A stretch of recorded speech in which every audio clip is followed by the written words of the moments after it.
मरीचीना मधमस्य चैव मरीचीना मधमस्य अस्मिनो यातो इष्टमर्षण स्वस्तिर्मानुषेभ्यः ओद्भञ्जगादवेशजो शन्नोऽस्तु स्वदेवे किंचुदुष्पदे ओ श्रियं देवे मुखक्वे श्रीर्मा देवे जुषता रामसोऽस्तुता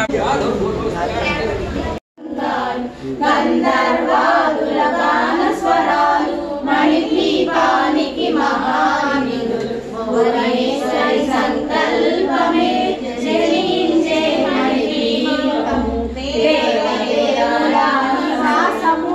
అలియే మనకు కైవల్య సిద్ధులు నవనవనిధులు అష్టదిక్కులు దిక్పాలకులు సృష్టికర్తలు సురలోకాలు మణిదీపానికి మహానిధులు గోవింద వెంకట సత్యనారాయణ స్వామి వారికి ధన్వనే నమః సత్యమేధాయ నమః సత్యపూర్ణమః సత్యగుహ్యాయ నమః సత్యోదరాయ నమః సత్యహృదయాయ నమః సత్యకమలా సమస్త సన్మంగళాని భవంతు నిత్యత శ్రీరస్తు నిత్యమంగళాని భవంతు శ్రీ గోవింద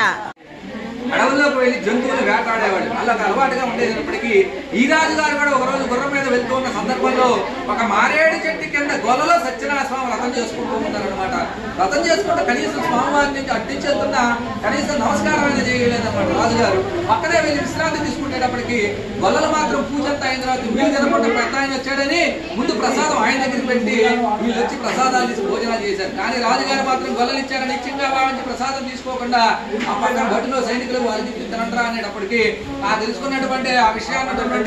స్వామివారి కోపించి వీడికి దారుణమైన కఠిన దుఃఖాలు శపించాడు. శాప ప్రభావం వల్ల ఈ రాజుగారు అడవిలో ఉన్న సమయాన్ని చూసి ఇదే క్షీరాన్ని నివేదయామి ముద్గర నివేదయామి గుడపాని పానకమైన గుడపాని నివేదయామి ఓదసూపసుపేధా బాగా నివేద ఓ ఆగుతా ఈసార్లు చూపిండి ఓం ప్రాణ ఇష్పాపాన ఇష్వాం వ్యాన ఇష్వాహం ఉదాన దేవుడి దగ్గర నేర్చుకయ్య హస్తో ప్రక్షాళయం పాదో ప్రక్షాళయామి శుద్ధ ఆచమనీయం సమర్పయామి తాంబూలం తాకయ్య తాంబూలం సమర్పయామి తాంబూలం తాక ఉత్తర నీరాజనం పట్టుకోండి కన్య ప్రజామే గోపాయ అమృతత్వాయ దేవతే జాతాంజ నిష్కమాణాంజ అమృతే సత్యే ప్రతిష్ఠ కర్పూరానంద మంగళ నీరాజనం దర్శయామి నీరాజనంతో శుద్ధ ఆచమనీయం సమర్పయామి నమస్కరోమి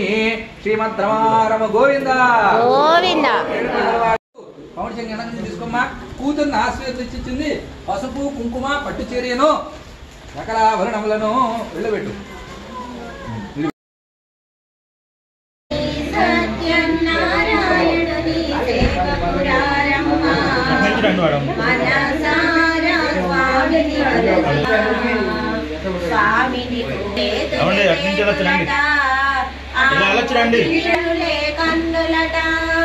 తన కథ వింటే ఎవరికైనా జన్మ ధరించునడా